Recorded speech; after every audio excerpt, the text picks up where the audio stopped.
அனைவருக்கும் வணக்கம். இன்றைக்கி ஒரு சின்ன கதை பார்க்கலாமா?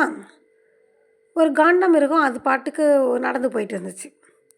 அங்கே ஒரு கரடி என்ன பண்ணுச்சு, அந்த காண்டாமிருகத்தை பார்த்து, "எப்பா, உனக்கு மட்டும் எவ்வளோ ஸ்பெஷலாக ஒரு கொம்பு ஒன்று முன்னாடி ஆண்டவர் கொடுத்துருக்காரு. இந்த கொம்பை வச்சு ஈஸியாக என்னென்ன பண்ணலாம். எங்களுக்கெல்லாம் கொடுக்கவே இல்லை பாரு, எனக்கு பாரு உடம்பு ஃபுல்லாக முடியாக கொடுத்துருக்காரு" அப்படின்னு சொல்லி இந்த கரடி ரொம்ப ஆதங்கப்பட்டுச்சு. உடனே காண்டாமிருகம் என்ன சொன்னுச்சு, என் கஷ்டம் எனக்கு தானே தெரியும். இந்த கொம்பை வச்சுட்டு நான் படுற பாடு இருக்கே, அது எனக்கு தானே தெரியும் அப்படின்னு. "அப்படின்னா நீ கஷ்டப்படுற?" அப்படின்னு இந்த கரடியானது கேட்டது.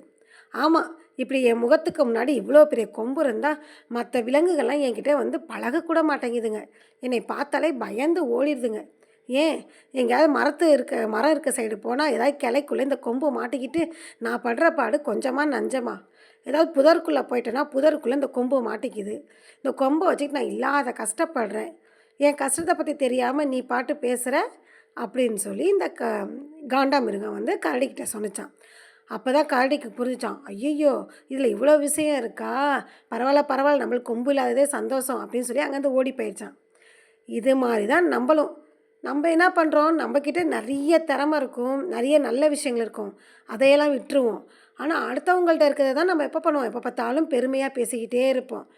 சும்மா ஒரு காமெடிக்கு சொல்லுவோமே, இப்போ நம்மக்கிட்ட லாங் ஹேர், ஒரு நீளமான அது ஸ்ட்ரெயிட் ஹேர் இருக்குதுன்னு வச்சுப்போமே, கர்லிங் ஹேர் இருக்க பார்த்து நம்ம எப்போவுமே என்ன பண்ணுவோம், பொறாமப்படுவோம். ஐயோ, சுருட்ட முடியும், அழகாக இருக்குது அழகாக இருக்குன்னு.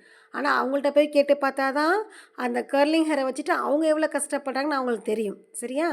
அதனால் நமக்கு என்ன ஆண்டவர் கொடுத்துருக்காரோ அதை வச்சு நம்ம திருப்திப்பட்டு வாழ பழகணும். இந்த கதைகளை கண்டிப்பாக இப்போ இருக்க இந்த காலகட்டத்தில் இருக்க குழந்தைங்களுக்கு நீங்கள் சொல்லுங்கள்.